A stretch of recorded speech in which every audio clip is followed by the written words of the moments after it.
안녕하세요. 1월 28일 화요일입니다. 설 명절 연휴 잘 보내셨겠지요? 유익한 일들도 많이 있었을 것이고 보고 싶은 분들도 만나셨을 거고 왕래하면서 또 좋은 기쁜 일들이 많이 있었으리라 생각을 합니다. 이제 일상으로 돌아왔으니 또 추석 때까지는 열심히 또 주어진 일들을 잘 감당하는 것이 우리가 해야 될 도리가 아니겠는가 이렇게 생각을 합니다.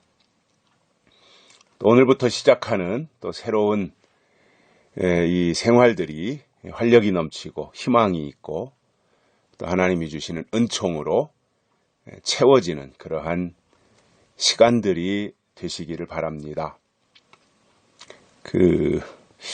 지금 문재인 정부가 4월 15일 날 국회의원 총선, 국회의원 선거에서 어떻게 하든지 이기려고 지금 수단 방법 가리지 않고 있습니다. 왜냐? 목적한 게 있어요. 문재인 정부는. 그래서 이번 선거에서 국회의원 선거에서 한 200석 정도 확보해가지고 헌법을 개정해서 북한과 연방제로 가려고 하는 이 계획을 처음부터 가지고 출범한 정권이었다. 이렇게 다 언론이나 방송에서 이야기들을 하는 것을 들으셨을 겁니다. 저도 그 주장에는 공감을 하고 있습니다. 그래서 지난번 울산 선거 때도 이렇게 경찰을 관여하고 청와대가 또 거기에 관여해가지고 조사를 하게 하고 또 김기현 울산시장을 탈락하도록 하는 그 일들을 이제 시험 삼아서 예비적으로 했고, 이번 총선 때가 되면 이제 현재 야당 쪽 후보자들을 그런 식으로 다 경찰 투입해서 뭔가 그 범죄 사실을 터뜨려 가지고 그 선거 운동을 제대로 하지 못하게 하고 옥죄고 그런 식으로 해서 탈락시키고 또 이제 여권 쪽의 후보자들에게 유리하게 하는 이러한 전략들을 가지고 있었던 것 같습니다. 그러한 의혹이 듭니다. 그런데 현재 검찰이 그런 부분들에 대해서 굉장히 철저하게 수사를 하다 보니까 청와대가 선뜻 그 일을 이루지 못하는데 검경 수사권 조정이라고 하는 제도를 올해 1월 초에 통과시킴으로 국회를 통과시켜서 이제 경찰을 동원할 그러한 계획들을 가지고 있고, 거기에 언론이라든가 또 우리가 알고 있는 여시제 있잖아요. 홍석현 씨가 주축이 돼서 언론과 정치인들이 거기에 대다수가 포함되어 있는 여시제라고 하는 단체들이 나서서 아마 이 선거판을 굉장히 이상한 방향으로 끌고 가게 될 거고, 또 거기에 청와대가 또 어떤 역할들을 하지 않겠는가 이렇게 예상들을 하고 있습니다. 그런데 변수가 한 가지 생겼습니다. 물론 검찰이 나름대로 그동안 역할을 잘 해왔는데 또 청와대 앞에서 그 한기총이나 이런 데를 중심으로 해서 문재인 하야 그 집회도 꾸준하게 진행을 하고 있는 이러한 것들은 이제 계속 진행이 되고 있는 상황이고요. 변수가 하나 발생한 게 뭐냐? 갑자기 이제 문재인 씨가 당황스럽고 당혹스러울 수밖에 없는 변수가 생긴 게 중국에서 발생한 폐렴입니다. 우한 폐렴이라고 하나요? 우한에서 발생한 폐렴. 이 폐렴이 발생하면서 이제 북한 관광객 유입이 차단됐어요. 중국 사람들이 이제 북한으로 관광을 못 가요. 워낙 그 폐렴이 확산이 빠른 속도로 확산되니까. 물론 아직은 우리나라는 중국 관광객들에 대해서 폐쇄 조치를 안 했어요. 이것도 굉장히 유감스러운 거예요. 사실 청와대가 벌써 그 조치했어야 되거든요. 그런데 꿍꿍이가 있으니까 안 하고 있는 거거든요. 그러면서 이것이 굉장히 우리나라에서 확산이 될 조짐이 보이고 있어요. 왜냐 우리나라 국민들이 중국 여행을 꽤 많이 하잖아요. 현재 오늘까지 어제 저녁 때 뉴스 보니까 어제 저녁 때까지 4명이 이제 확진 판정을 받았더라고요. 그러니까 그 사람들과 또 이렇게 알게 모르게 접촉했던 사람들이 있을 거고 그들을 통해서 또 내국인들에게 퍼질 거고 중국에서 오는 관광객들을 통해서 얼마나 더 확산될지 모르는 이러한 상황이 됐어요. 근데 이게 굉장히 이제 불행한 일이고 비극적인 일인데 문재인 정권에게는 이게 굉장히 좀 당황스러운 일인 것이 왜냐하면 이게 국제적으로 이 폐렴이 확산되면서 어떠한 그 유엔 차원이나 국제보건기구 차원에서 어떤 차단 조치가 나온다면 한국이 중국 시진핑을 초청하고 북한 김정은이를 선거 전에 초청을 해서 뭔가 바람을 일으키려고 했던 계획들이 차질을 빚을 수밖에 없게 되는 거예요. 그래서 그 문제 때문에 어제 문재인 씨가 뭐 설 연휴에 고향에 내려가서 뭐 페이스북에다가 뭐 정부를 믿고 뭐 이렇게 해달라 이런 식으로 글을 써 올렸는데 사실상 그 말을 믿을 수가 없죠. 그 말을 국민들로 하여금 믿게 하려면 그냥 그렇게 페이스북에다가 글만 쓸 것이 아니라 상응하는 조치가 미리 이미 우리나라의 보건당국을 통해서 나와야 되는 거죠. 중국 관광객을 차단한다든가 우리 국민들 중국 여행을 자제하라든가 그러한 상응하는 조치가 나와야 되는데 그런 건 일절 안 하고 말로만 글로만 정부를 믿어달라 이런 식으로 한 것은 전혀 의미가 없다 이렇게 생각을 합니다. 자, 그들이 이제 청와대가 당황할 수밖에 없는 게 이제 선거는 다가오는데 이 폐렴 문제가 중국 폐렴 문제가 우리나라에서 이게 확산돼 버리면 선거는 망하는 거예요. 완전히. 왜냐 아무런 대응을 못했잖아요. 이게 발생한 지가 벌써 한 달 정도 됐다고 하는데 물론 중국에서 그거에 대해서 아직 세계보건기구에다 그동안 알리지 않고 쉬쉬하다가 확산되니까 뒤늦게 알린 거거든요.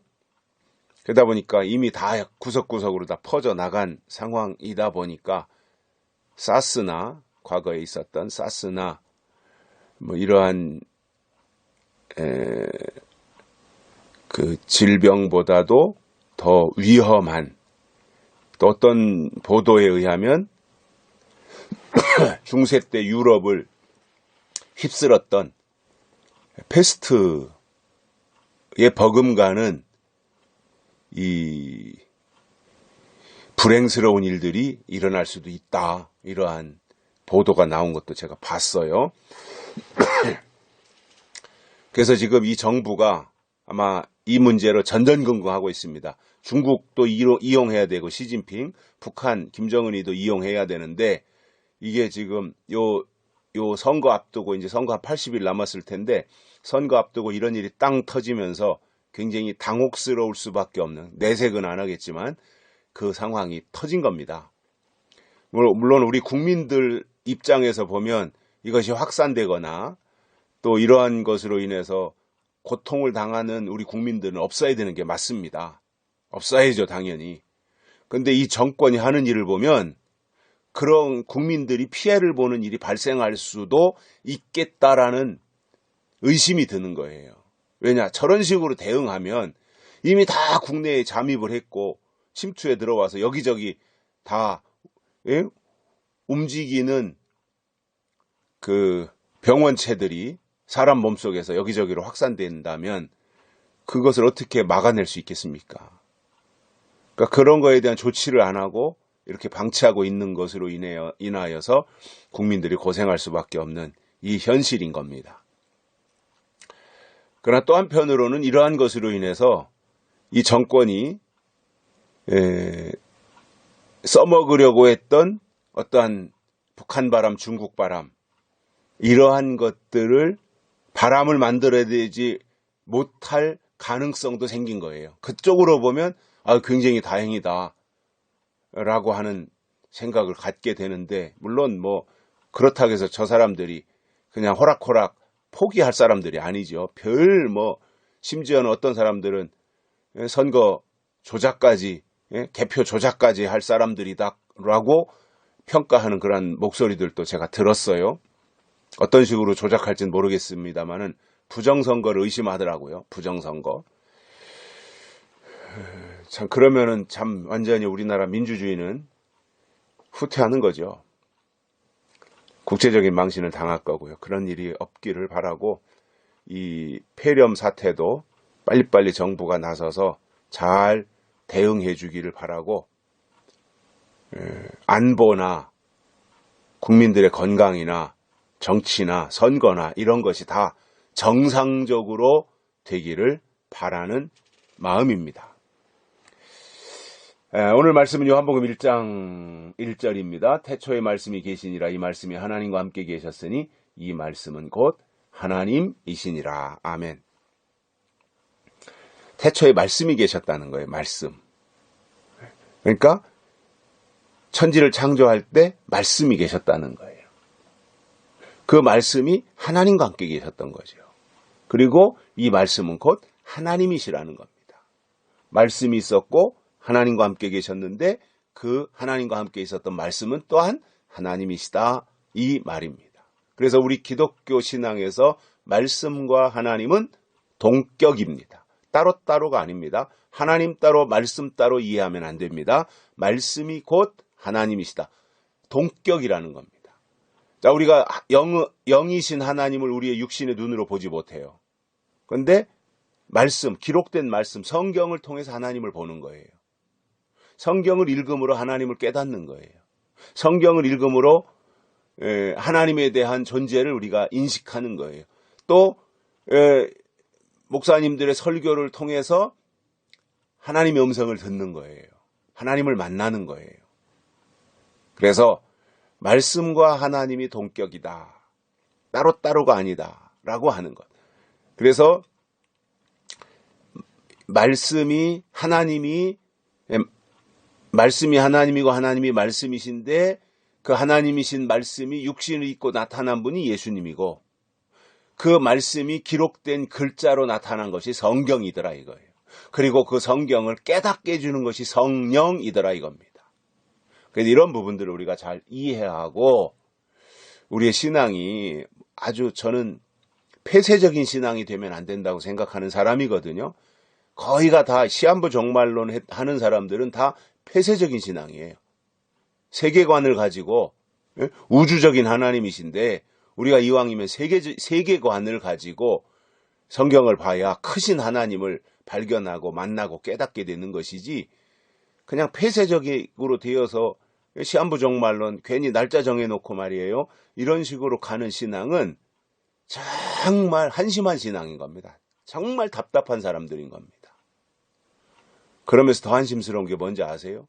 그러면서 자기네가 옳다는 거예요. 자기네가 그렇게 폐쇄적이고 닫아놓고 이렇게 우물 안에 개구리식으로 나가면서 자기네가 옳다는 거예요.